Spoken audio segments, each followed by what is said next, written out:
Saudações, confrade, confreira. Você está na Confraria de Línguas Clássicas e eu sou o professor Hudson Canuto e vou acompanhar você nessa impressionante jornada do aprendizado das línguas clássicas.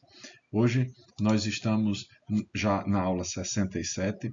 Nessa aula nós vamos gravar duas lectiones que estão lá no livro do professor Paulo Roney, que é a Lectio Decima et a Lectio Undecima.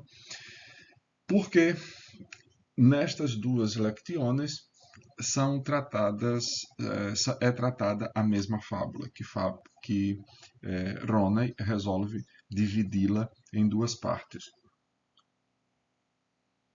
Nós, como já temos feito em outros casos semelhantes, ajuntamos a fábula numa coisa só, porque acreditamos que fica melhor a partir do contexto. A fábula é Rana rupta et bos. Rana rupta et bos. Está no Liber Primus e a fábula é a 24ª. Meus caros, se você vem acompanhando esse canal há esse tempo todo e ainda não se inscreveu, agora é o momento. Inscreva-se. Não deixe você assistir de curtir essa aula, isso ajuda muito o canal, não financeiramente, porque você curtindo e comentando, o YouTube entende que esse vídeo é relevante e o aconselha a outras pessoas. Então, não deixe de fazer isso, que é uma ajuda para o canal, mas na verdade é uma ajuda para outras pessoas que podem vir a ter contato com esse material, tá certo? Vamos começar a fábula. Aqui estão as duas figurinhas que estão respectivamente nas páginas 28 e 30 do material, lá do livro do Roney, que é a rãzinha olhando para o boi e ela está enorme aqui, segue olhando para o boi. Aqui está a fábula já com a métrica dividida. Eu reparei que eu tenho apresentado já a divisão, mas eu nunca mostrei como faço essa divisão. Aqui ficaria um pouco difícil, porque não tem muito como fazer, mas eu vou mostrar mais ou menos como eu faço aqui. Nessa que já está dividida, para vocês verem como é o processo, tá certo? Vejam, eu vou usar um lápis.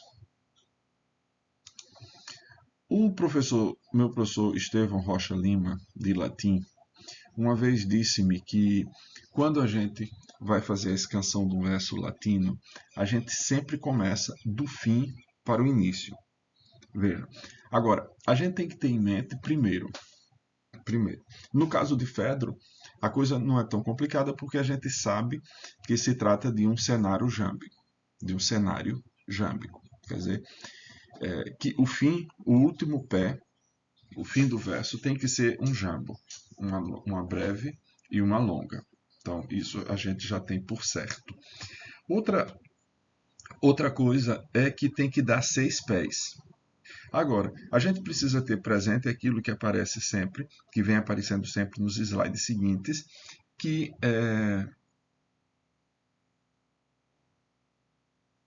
são os pés mais usados. Então, aqui, olha, perit, a gente começa do fim. Então, aqui tá, olha, eu começo e já faço a divisão aqui, perit.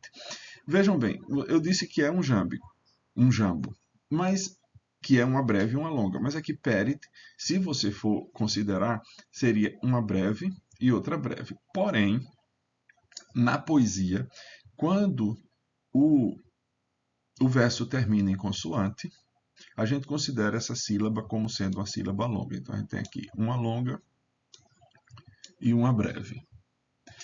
E aí eu vou para a sílaba seguinte. Imitare. Aqui tem uma longa e outra longa. Eu não marquei aqui como longa, mas é longa. Então, imitare. já tenho o quinto pé. Aqui tem o sexto, o quinto. Vultimitar. Aqui, quando eu estava fazendo a divisão, eu coloquei uma divisão aqui, só que quando eu olhava, o pé ficava sobrando. E não pode sobrar.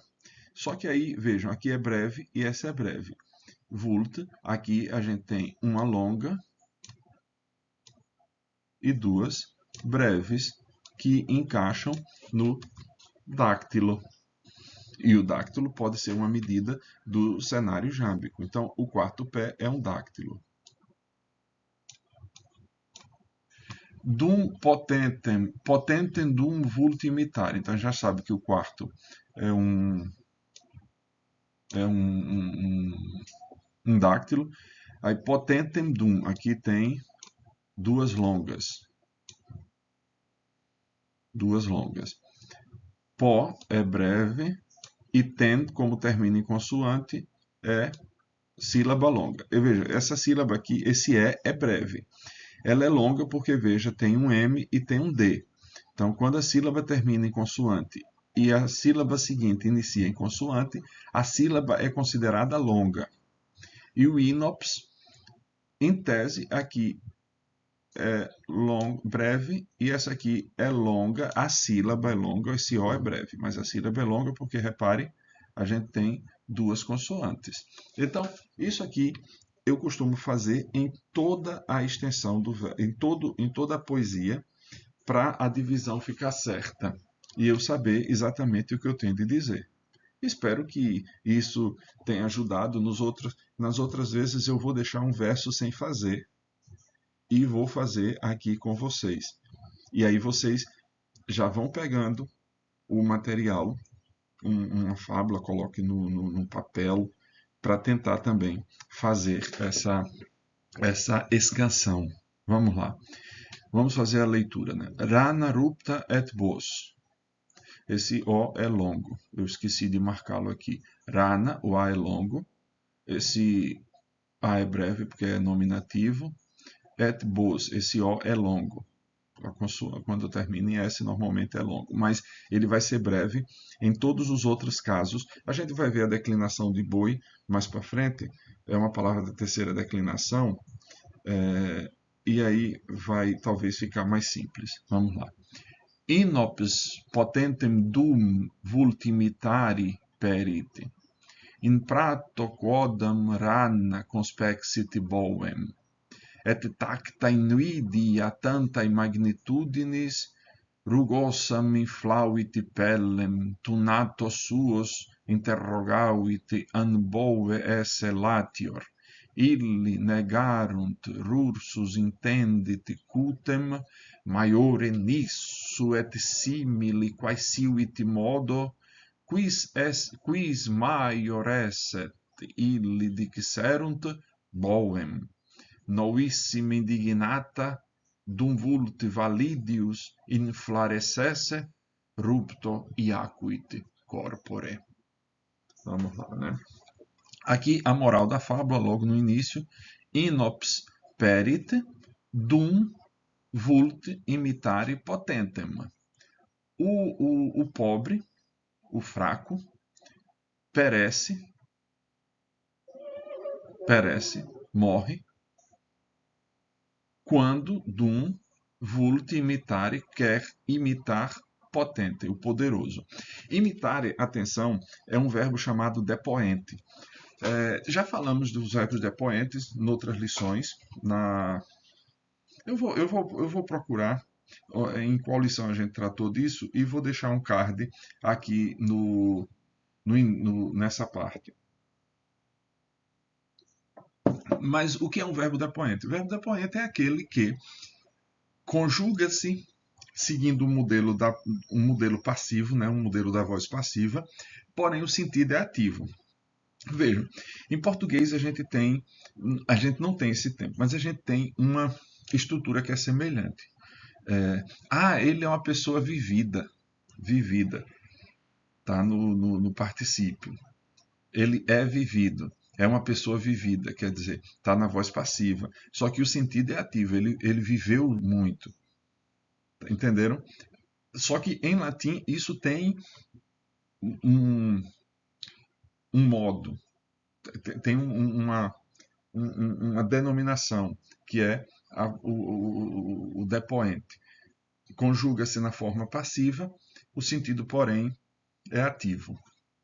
Aqui o verbo imitare, ele é da primeira conjugação, como amari, amor, eu sou amado. Só que aqui diz imitor, imitor, eu imito. Imitares, tu imitas. Por aí vai. In prato quodam, rana conspexity bowen. Prato não é o prato que a gente come, certo? É uma pradaria, um prado. Prado. Tem em português, a gente mudou aqui o T, né? Que é surda por um D, que é sonora, que é alguma coisa constante na passagem do português, é a sonorização. In prato quodam, em certo prado, em certa pradaria, talvez a gente deixando aqui como prado, fica bom porque mantém o gênero, né, masculino. In prato quodam, rana conspexity boem. Num certo prado, uma rã, aqui a gente não sabe ainda que rã é, por isso a gente bota uma rã. Lembre-se que o latim não tendo os artigos, a gente precisa colocá-los em português e isso dependerá majoritariamente de nossa sensibilidade. Rana conspexity bowen. Uma rã viu um boi. Bowen. Aqui pode ser boi, pode ser touro. Vai depender. Et tacta invidiae tantae magnitudinis, e tomada de inveja. Aqui, esse invidia aqui é longo aqui. Et tacta invidia, e tomada de inveja, porque isso aqui é um ablativo. E aqui, na hora que eu contei, eu pensei que fossem duas breves. E aqui ia ser uma breve e uma longa. Mas não. Aqui vai ter a lisão. Vou botar aqui uma elisão, porque esse A é longo. E tomada de inveja, e tomada, né, tacta, e tocada, tacta. E tocada pela inveja, tanta e magnitudes, de tamanha, que é o genitivo, né, que complementa a inveja, de tanta grandeza, pensando a rã olhando o boi de cima para baixo. Então, ela tomada de inveja, tocada pela inveja, melhor assim, tacta inuidia, tocada pela inveja, de tanta grandeza, de tanta magnitude, rugosam, aqui é uma figura poética, você está tomando a pele pelo todo, né? A parte pelo todo, que é uma sinédoc. Rugosam, por causa da pele da rã, que é cheia de ruga, né? Rugosam inflauit pellem. A rã, a gente vai traduzir por rã, mas se quiser traduzir por a rugosa, fica feio. Fica muito feio. A rã inflauit pelle. A rã inflou a pele. A rã inflou a pele. No primeiro momento, diz aqui, tum nato suos interrogavit. Então, natos suos interrogavit. Então, interrogavit. Quem interrogavit? O sujeito das orações anteriores, né? A rana. Interrogou quem? Natos suos, os seus filhos, os seus nascidos. Literalmente tem aqui, mas filhos não caberia. Apesar de a sílaba de filhos, a primeira ser longa, né, a vogal ser longa, mas filhos aqui teria que fazer a lisão. Fedro achou melhor usar natos. Natos suos interrogavit. Então, a rã interrogou a seus filhos, an boe esset latior. Aqui esse deveria estar marcado com longo. Interrogou os seus filhos. An, aqui é si, é uma construção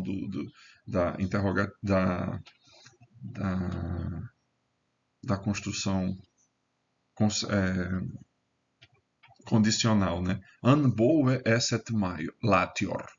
Se ela estava mais ampla, mais larga, latior, essa aí é um advérbio, latior, mais larga, mais ampla. Se ela estava mais ampla, no sentido aqui é maior, an boe esset maior. E aqui o segundo termo da comparação, né? Não, aqui é um adjetivo comparativo, não é advérbio. Eu errei aqui. An esset latior boe. Esset é, quem é o sujeito de esset? O mesmo de interrogavit. Se ela, a rã, esset latior boe, se ela estava, esset, se ela fosse, se ela estivesse, mas aqui a gente vai traduzir pelo indicativo e não pelo subjuntivo, como está aí. Porque a construção an, em latim, exige o subjuntivo. An esset latior boe. E aqui o segundo termo da comparação a gente pode fazê-lo de duas maneiras. Ou usando quam, e o mesmo caso do primeiro termo da comparação. Veja, eu estou falando do primeiro termo e não do nominativo. Porque a gente pode ter um comparativo cujo primeiro termo seja um acusativo.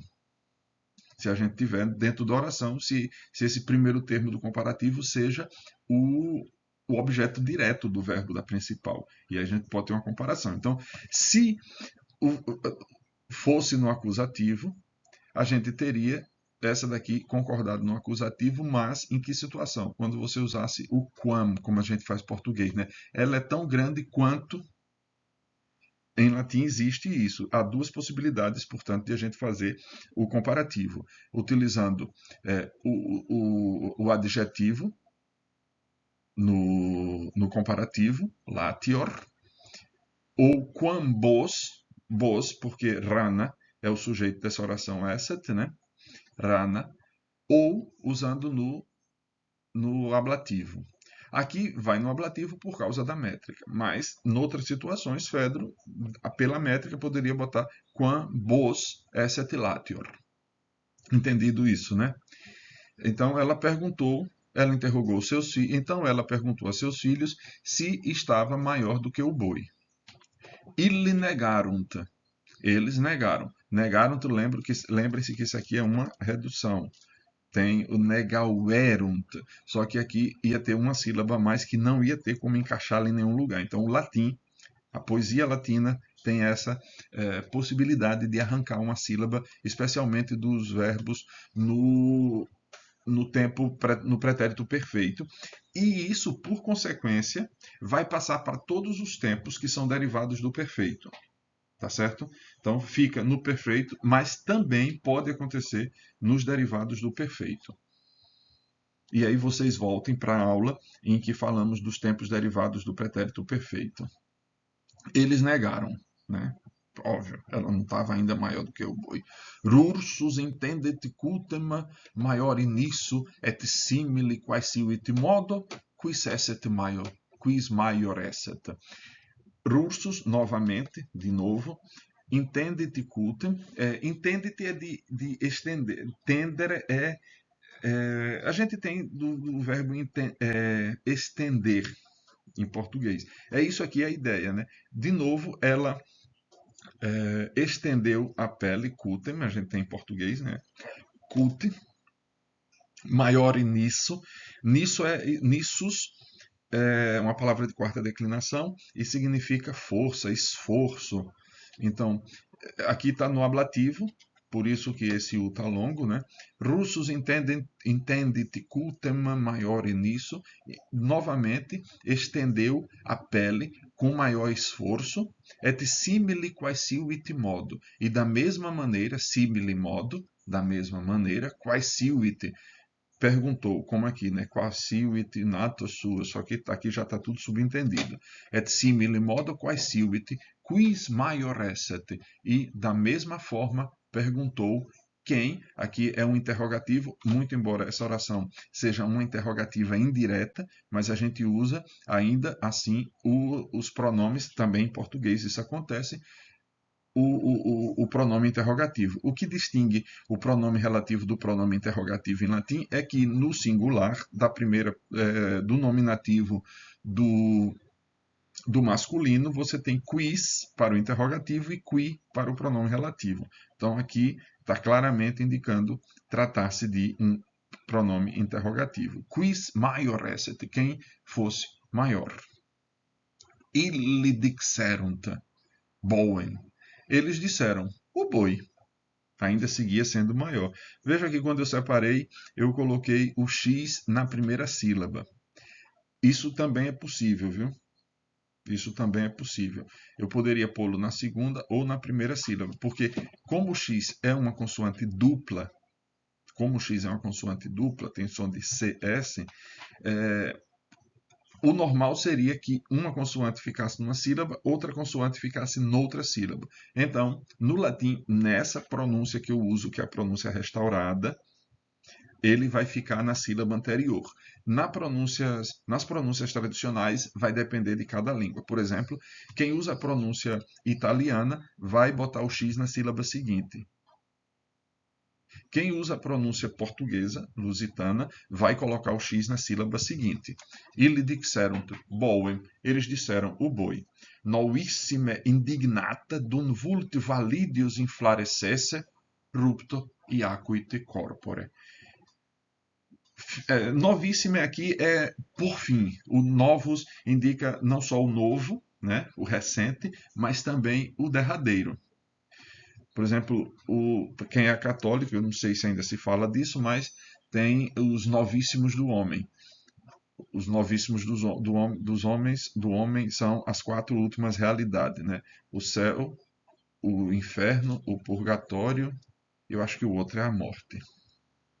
Então, novíssima, finalmente, por fim, indignata,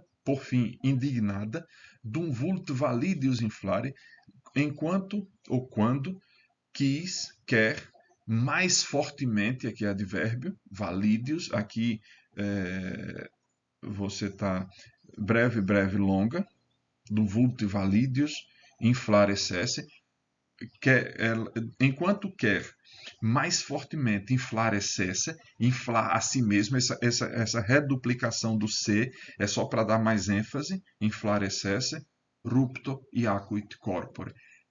Caiu, iacuit, aí vem o verbo nosso jazer, jaz, aqui jaz, caiu, corpore rupto, com o corpo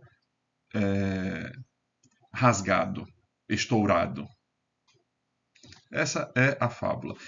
Vou sempre agora ter o cuidado de deixar um verso por fazer, e aí a fábula todinha está explicando isso. Inops potentem dum vulto imitare perit.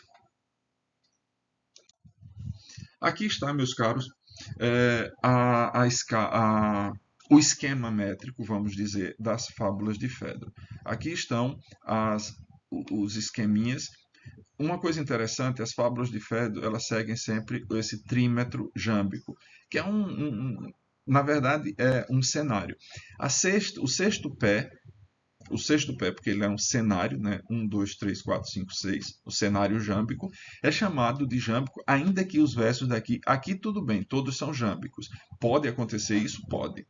Mas não necessariamente. Obrigatoriamente, o sexto pé será jâmbico para que ela possa ser considerada um trímetro jâmbico.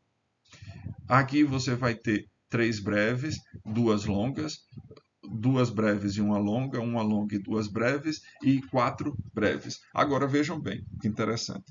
Não é porque aqui está apresentado esses 6 tipos com todas no único pé, que elas são assim. Não, Fedro podia usar essa, depois essa, depois essa, depois essa, depois essa e depois essa. Você pode encontrar todos esses pés num único verso. Aqui só está didaticamente apresentado para você saber que esses 6 tipos de pés são aqueles que podem aparecer, mas não obrigatoriamente que o verso inteiro vai ser composto com esses tipos de pés. Você pode ter o dáctilo ali, você pode ter o troqueu, o próprio jambo, muito embora o jambo sempre vai fechar, obrigatoriamente fecha o pé, né, o sexto pé, mas qualquer um desses pés, o pé é a medida que a gente chama, que antigamente, quando se lia a poesia, quem toca algum instrumento musical que está ensaiando, ou não tem aquele metrônomo que fica tac, tac, tac, tac, medindo o compasso, a gente toca medindo com o pé para dar a cadência. Assim, quando a gente está recitando uma poesia latina ou grega, a gente usa o pé para contar o compasso. Cada pé seria, portanto, um compasso. Embaixo, em cima, embaixo, em cima, embaixo, em cima, embaixo, em cima, embaixo, em cima, embaixo, em cima, embaixo, em cima, embaixo, em cima, embaixo, em cima, embaixo, em cima. Entendeu? Aqui, ó, embaixo, em cima. Armauirumque cano troie qui primus e por aí vai. Então, tenho sempre presente isso daqui. Não é obrigatório que todos os pés de um verso sejam da mesma medida. Eles podem variar. Fedo pode usar esse, depois esse, depois esse, depois esse e voltar. A gente, na hora que vai escandir o verso, quer dizer, contar as sílabas poéticas dele, contar, na verdade, que sílaba poética não cabe bem, porque isso aí é mais para poesia em português, em espanhol, em francês, em italiano. Quando a gente pensa no latim, o escandir quer dizer encontrar os pés, ver os pés e que tipo de pé é aquele, que seria tipo o compasso. Aqui estão os tipos de pés que são mais frequentes, especialmente nessas poesias de Fedro, que são o jambo, né, o espondeu, o tríbaco, o dáctilo, o anapesto e o proseleusmático. São esses os pés mais comuns na poesia de Fedro. Bom, como eu lhes tinha dito, a gente tem aqui a declinação da palavra bos, que é uma palavra de terceira declinação, bos. O nominativo e o vocativo ficam iguais. O acusativo sempre termina em M. Veja que aqui aparece um V. Por que o V aparece aqui? Porque tanto as dentais quanto muitas vezes as fricativas não se sustentam diante de um S. Então isso aqui era como se num latim muito antigo tivesse existido um V aqui, bovs, bovs. E esse V cai, assim como cai o T, como cai o D, dens, dens, vira dens, dentis. Esse T não se sustentou, né? Então, por conta disso é que ele vai aparecer no radical. O radical, aí a gente pega do genitivo, né? O radical é bov. Daí a gente tem em português, por exemplo, a palavra bovino. Boven, bowen, bovis, bowi, bowe.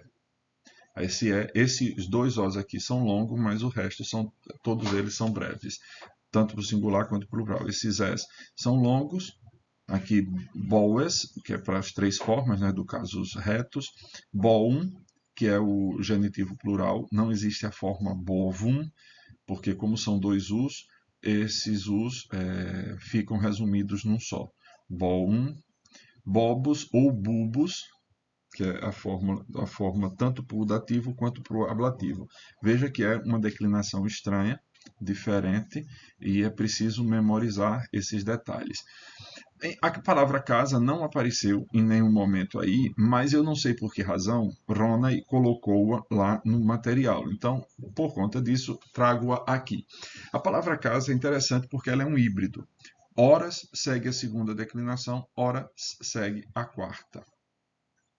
É certo que no latim vulgar, essas duas declinações, a segunda e a quarta, vão transformar-se numa só. A quinta e a primeira reduzem-se a uma só, porque a maioria dos nomes da primeira são femininos, quase todos os nomes da quinta declinação são femininos, exceto um, que pode ser masculino, que é dias, é masculino quando designa o período de 24 horas. Em todos os outros casos, dia é feminino, indica a data.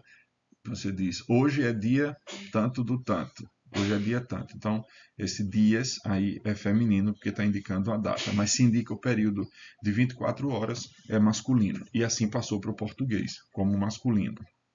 Então, aqui você tem domus e domus no vocativo, não vai ser domer. Domum, genitivo, segue a quinta, a quarta declinação. Domus, esse U é longo. O dativo domui, mas o ablativo segue a segunda, domo, com O longo. E não domu, como seria na quarta, como nisso, que apareceu na lição. Aí o plural segue como a quarta também, domus, esse U longo, mas vejam, o acusativo é como em a segunda, domos. O genitivo tanto pode seguir a quarta quanto a segunda, domum ou domorum. E o dativo, domibus, segue a quarta declinação. Aqui estão as atividades para serem feitas. Desculpem, não se conseguiu ajeitar mais do que isso. Isso foi o máximo que se conseguiu. Então vejam essas lições, estão na página 29, 30 e 31. E aí a gente chega ao final, meus caros, dessa aula de hoje, né? Nós estamos na sexta aula, na sétima aula do, do, do nosso curso de latim. Então, peço a vocês que considerem as informações, vejam, todas as fábulas nos trazem uma lição moral que a gente precisa considerar. Então, não se esqueçam de que respeitem os limites que vocês têm. É isso que a fábula está nos dizendo. A gente olha para os outros com tacti invidia, né, tocados pela inveja, de querendo ser aquilo que o outro é, e, no entanto, está longe do nosso alcance. Vamos. Há um ditado judaico no Pirkei Avot, traduzem por ética dos pais, mas literalmente significa capítulos fundamentais, que diz assim: quem é feliz? Aquele que está contente com o que tem. Esse é o primeiro passo da felicidade. Esteja satisfeito com o que você tem. Não cobice o alheio. Não lute para conseguir as coisas, mas não para se igualar a ninguém. A gente, é óbvio, precisa ter modelos. É diferente de ter modelos e ter inveja. Um modelo é aquele que você diz: isso é bom, eu devo imitar. Eu preciso imitar, emular, né, nesse sentido. Mas, na maioria das vezes, é a inveja que toca os seres humanos para que eles cheguem aos pés e queiram superar aqueles a quem eles invejam. É claro que também não vou dizer que isso não tenha sido bom para a humanidade, porque foi isso que a chave do desenvolvimento humano é basicamente a inveja. Se a gente ficasse sempre satisfeito com as coisas, a gente nunca teria saído de dentro de uma caverna. Então, meus caros, tenhamos modelos, mas tenhamos também cuidado com a inveja. O Alete